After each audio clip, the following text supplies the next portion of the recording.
folks. Joining us now, friend to the room. It's been an honor all these years to cover this man, to become friends with him and watch him in the ring as he recently announced his retirement, our guy, Gabriel Rosado. Yeah, man. What's up? We felt like we needed to do a virtual retirement party and just like, go over your career, and give you your flowers. Give you your flowers now, brother, if you don't mind. Right.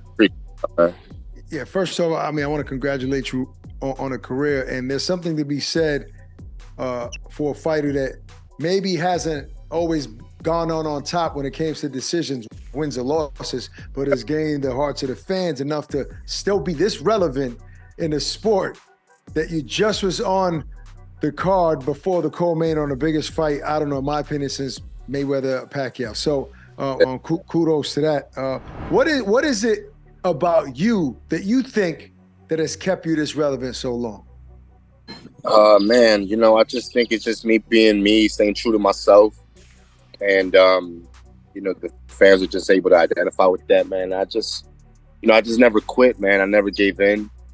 I never, there was a lot of times where people was like, man, Gabe should hang it up or whatever. And then, I kind of just always defeated the odds. But I think people just kind of like that underdog mentality. I want to go over your career. You have a long career. You've been in there with some greats.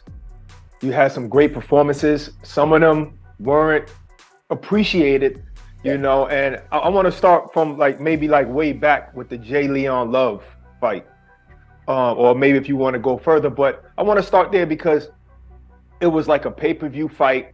That was a Floyd Mayweather fight, I remember. Yeah. And it was a really, really big stage. You had some tension between y'all. A lot of people saying that you won that fight. I believe they gave that fight to J. Leon Love. Yeah. He was the first one. I give him so much respect because when he failed that drug test, he was the first one ever that I've ever witnessed say, you know what? I couldn't make the weight. I shouldn't have did it. I took this and I'm sorry.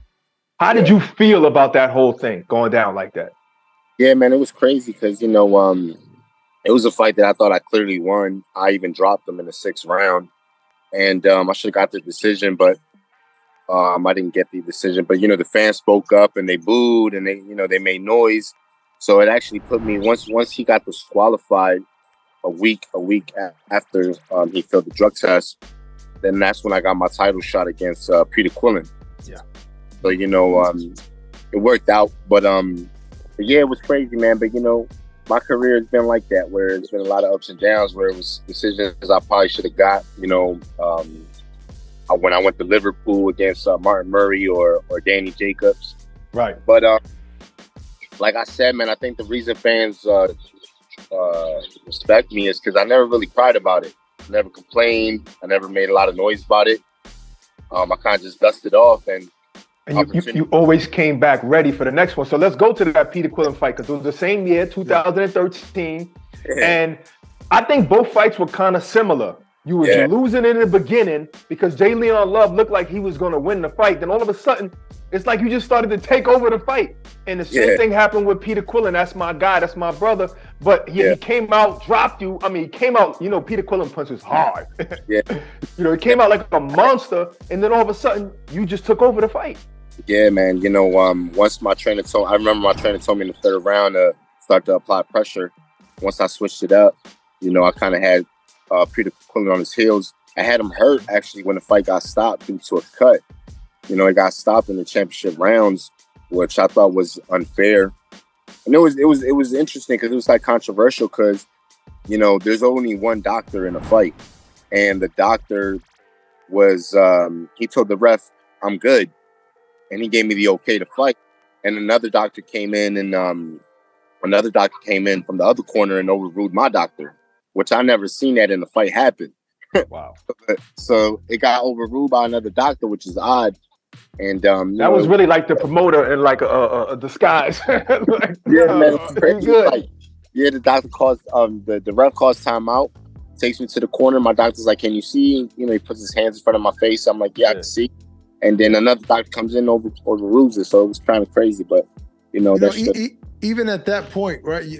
like to Barack's point, even that fight, some people felt you won that fight, but it wasn't until the loss against Triple G where it was bloody, it was messy, but there was you had to reveal so much of your heart and courage in that fight that then you were propelled to this new character of he's a warrior, he's the next Arturo Gatti, he will do anything. You know what I'm saying, in that ring. He'll risk anything in that ring. What was it? Did you notice that after that Triple G fight, how people looked at you then? Yeah, man, I think the Triple G fight changed a lot of stuff because, at 54, I was kind of like dominating and I was knocking everybody out at 54, but I had turned down my mandatory versus K9.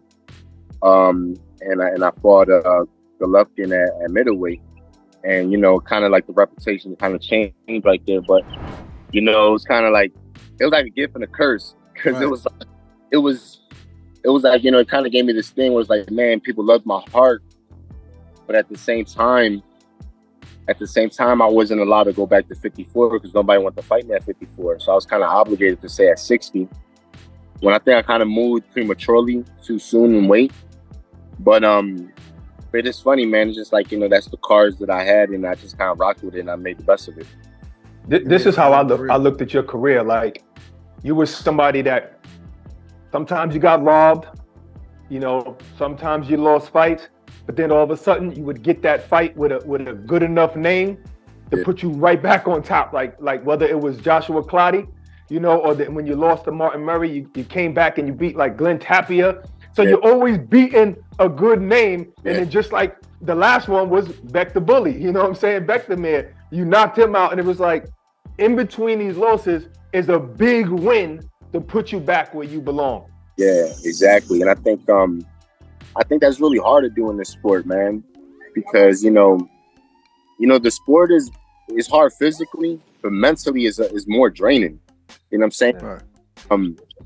I think the way like the media is or the promoter is, I think fighters feel like when they lose, they feel like it's over. Right. You know what I mean? Yeah. Like to bounce back, it takes a lot of like, a lot of mental strength, man. So, I'm just thankful that I had that ability and, that God just kept me, kept me strong. And I was able to have a long career, man. And just, a lot of ups and downs, man, but I had a good time. Right. What would you say would be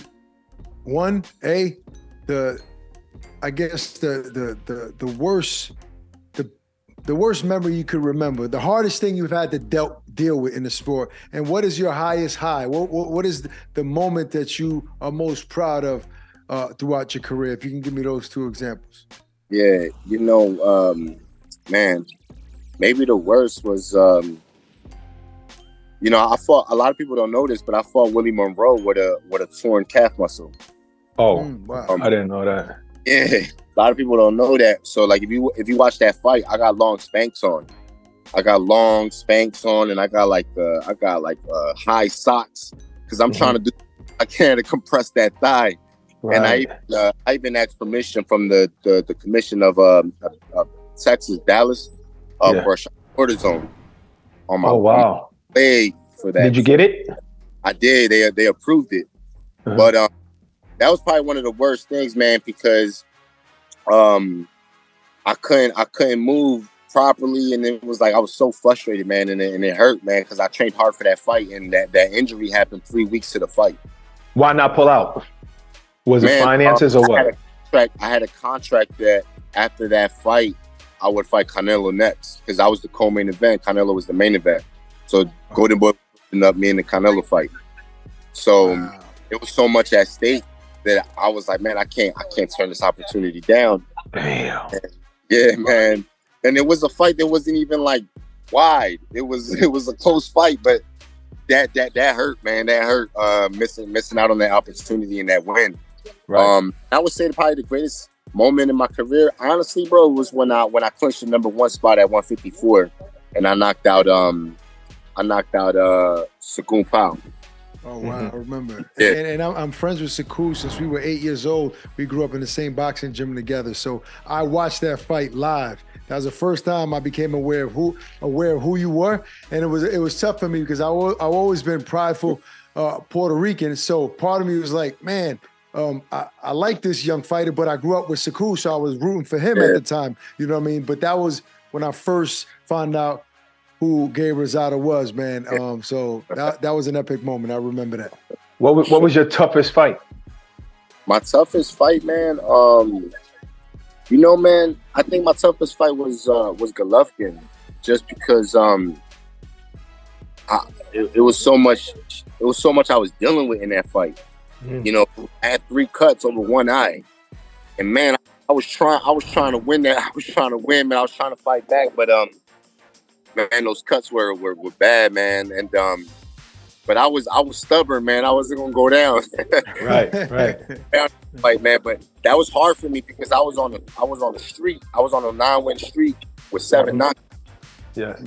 And to be in the ring with someone that, you know, his skill was so superior, man, and his jab was so good, and I'm cut and I'm hurt, man. It was just like, damn, you know. But that was probably the toughest fight. Well, what?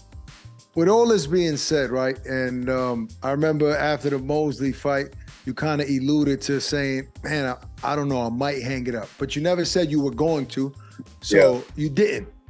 Recently, you've been mentioning about a possible Puerto Rican showdown against Edgar Berlanga in New York City.